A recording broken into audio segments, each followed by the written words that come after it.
1,72 m, cheveux châtains, yeux bleu foncé, Louis Girardot est né le 5 octobre 1897 à Ronchamp, en Haute-Saône, de Joseph-Onésime Girardot et de Marie-Eugénie Bavoux. Son père était fondeur à la fonderie à Ronchamp, située route des Mineurs, créée par son grand-père en 1875. Louis prendra la suite en 1925. En 1968, Jean-Louis Girardot, fils de Louis, reprendra à son tour l'affaire jusqu'en 2005, date à laquelle il l'a revendue. Jusqu'au début de 2016, celle-ci verra passer deux propriétaires. Le premier sera mis en liquidation judiciaire en février 2012 et le second au début de 2016. En septembre 2016, Stéphane Fortel reprend l'affaire et la fait fonctionner en produisant des pièces en sous-traitance pour des fonderies plus importantes, mais aussi pour des collectivités. 6 personnes travaillent, elles utilisent 2 fours électriques capables de fondre 1,4 tonne de fonte chacun. Louis Girardot épouse Suzanne Gardère en septembre 1931 en mairie de Ronchamp, puis Gabriel Aria le 11 août 1942 à Offemont après sa séparation d'avec Suzanne. Ils sont installés dans une maison bourgeoise proche de la fonderie, à l'arrière de laquelle se trouve le parc. Une allée et un chemin permettent de se rendre à pied à la fonderie.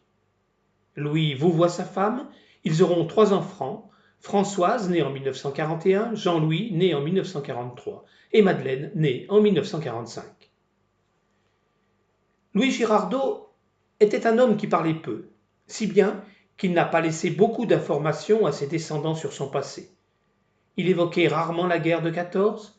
Jean-Louis Girardot a le souvenir du récit de son père sur une évacuation de tranchées dans la débandade, au cours de laquelle, alors qu'il était tombé dans la boue, les soldats lui marchant dessus, il n'arrivait pas à se sortir de là. Un vieux l'avait sauvé en le retirant et en le portant pour l'évacuer. Cet homme lui avait sauvé la vie. C'est le seul souvenir qu'il a laissé à son fils pour cette période.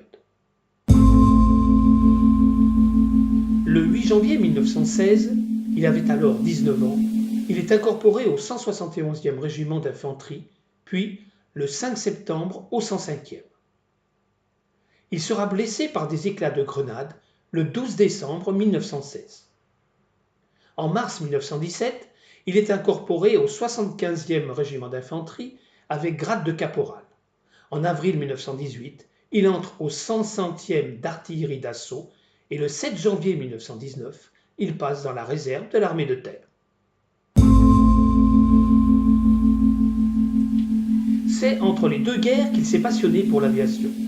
Il commence sa formation de pilote à Toussus-le-Noble en mars 1931 et sera breveté le 5 juin de la même année. Il avait pris livraison de son Farman F-234 le 22 mai. Celui-ci portait le numéro 7291-4 et était immatriculé Fox Alpha Lima Hotel Zulu. C'était un biplace de tourisme, monoplan, à aile basse, construit en bois, équipé d'un moteur Samson 7AC de 95 chevaux. Son envergure était de 9,14 m, sa longueur de 6,15 m, sa masse à vide de 418 kg. Il avait une autonomie de 430 km et fut produit à 16 exemplaires. En 1931, l'aéroclub possède un hangar. Il va pouvoir héberger le Farman de Louis Girardot. Ce dernier s'implique dans le club puisqu'en 1931, il est vice-président et le restera jusqu'à l'arrivée de la guerre en 1940. Jean-Louis Girardot m'a raconté une histoire qui montre que son père avait aussi de la fantaisie. Dans ces années-là, il avait une bonne amie qui habitait Champagné. Un jour, il cueille des marguerites, en fait un bouquet et le leste avec, au bout d'une ficelle, un caillou. Il prend son avion et lâche le bouquet au-dessus de la maison de la belle. Manque de chance, le bouquet tombe sur la véranda d'un voisin et le caillou casse la vitre. Le voisin est furieux, il a relevé l'immatriculation de l'avion et va porter plainte à la gendarmerie. Louis est convoqué, il explique aux gendarmes qu'il va aller arranger cela. Mais la victime n'en démord pas et maintiendra sa plainte.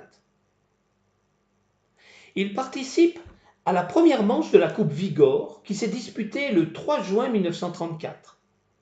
Le 31 octobre 1933, L'avion postal L'Étoile d'Argent, un Farman 301, immatriculé Fox Alpha Juliette Mike India, pris dans la brume et le brouillard givrant, ne put éviter le sommet de la colline des Taubons à quelques kilomètres de Belfort et s'écrasa, faisant 2 morts. Dans les jours qui suivirent la catastrophe, l'idée de construire une stèle sur les lieux de l'accident germa dans l'esprit de Jules-Henri Perret. Le 15 janvier 1934, une lettre de Marcel Fifferman, vice-président de l'Aéroclub, annonce la prise en charge par le club de la plaque en bronze destinée à être posée sur le monument. La plaque sera réalisée par la fonderie de Louis Girardot, dont les initiales sont présentes en bas à droite. Début novembre 1934, il vend son Farman 234 à messieurs Grunz et Lang de Strasbourg qui le détruiront en octobre 1935. Le 21 juillet 1935, il achète un Farman 402 sorti d'usine le 16 janvier 1934 qui porte le numéro de série 7399 et l'immatriculation Fox Alpha Mike Uniforme Charlie. Il l'a acheté au banquier Paul de Seine de Paris, un homme peu recommandable qui fit banqueroute frauduleuse en 1936 et fut condamné à 4 ans de prison et 10 000 francs d'amende. En septembre 1935, lors d'une partie de chasse, cet homme maladroit tua accidentellement le duc de Valenzuela, attaché à la légation de Colombie en France. Malgré ce changement d'avion, l'activité aéronautique de Louis Girardot semble se ralentir. S'il avait effectué de l'ordre de 55 heures de vol par an de 1931 à 1933, il n'en effectua que 20 à 30 de 1934 à 1939. Il reste pourtant impliqué dans l'activité du club. Il participe à l'édition de 1936 de la Coupe Vigor avec son Farman 402. Le 27 février 1939, il passe sa dernière visite médicale en temps de paix au Bourget.